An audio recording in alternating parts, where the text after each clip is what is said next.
Good morning, my fellow yogic travelers. I'm mighty glad to be alive today, and I hope that you are too, as we continue to live, laugh, love, learn, linger, live the life we love. Don't forget to look, labor, loaf, and use the loofah. Okay, Wednesday, my bad joke day. I'm not going to say that only my Jewish friends will understand this, but complaining is an art form.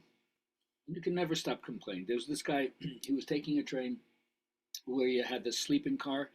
But in the old days, like, someone slept in the bottom berth and then someone slept in the top berth. You didn't have to know each other. It was just like public like that.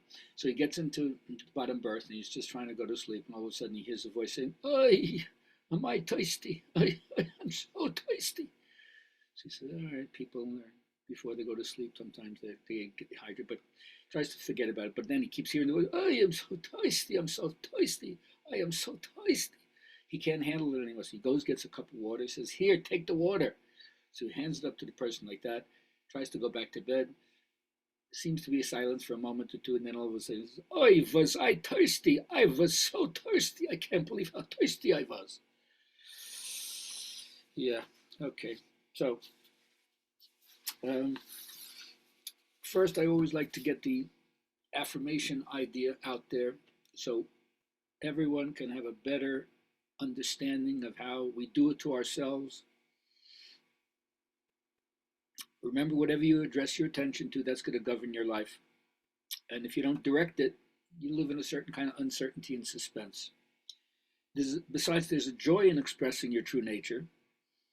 So the only thought that you have to concern yourself with is this present thought, or the next thought, this thought. And the best way to prepare for tomorrow is to make your consciousness today serene and harmonious. Now, part of the problem is that they say in the mythopoetic world that I work in, the problems that exist in this world can only be solved in the other world. And the problems that may exist in the other world can only be solved in this world. You've got to unpack that one. So you don't think that you're looking for trouble, like when they say the man who wants to get out of the rain jumps into the sea. The teachings would bring it on a little bit more, but it's the kind of trouble that you like. So you have to understand how you got yourself into it and actually make the best of it. One of the paradoxes between what I would call Eastern and Western thought is the difference between the monolithic system versus the individual. And in the caste system, unless you're in the aristocracy, the other ways of being assigned a label of who you are and what you're capable of in this life seem much more limited. Whereas in the West, the idea is an individual can pull themselves up in an economic system where if you earn more, you rise in status and stuff like that. The system isn't just crushing the individual. The individual has plenty of room to work it out for themselves. When we talk about the self, what is the self? Find yourself. Lose yourself.